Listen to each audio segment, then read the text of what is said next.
സുബ്ഹി നിസ്കാരത്തിന് വാങ്ങി വിളിക്കുമ്പോ ഉമർ ഇബ്നുൽ ഖത്താബ് റളിയല്ലാഹു അൻഹുവിന്റെ ശൈലിയാണത്. ബാപ്പമാരെ, നിങ്ങൾ ചിന്തിക്കുന്നത് പോലെയല്ല.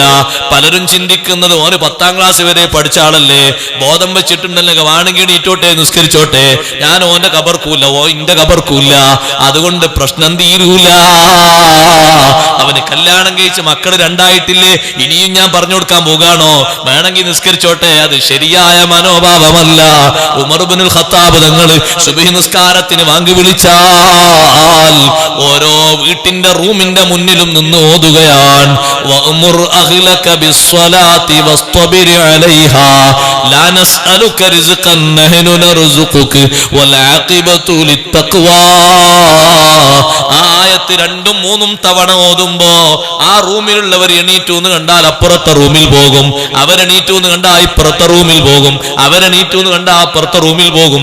എല്ലാവരും എണീറ്റ ശേഷം മഹാനവർകൾ പള്ളിയിലേക്ക് അങ്ങ് നീങ്ങും.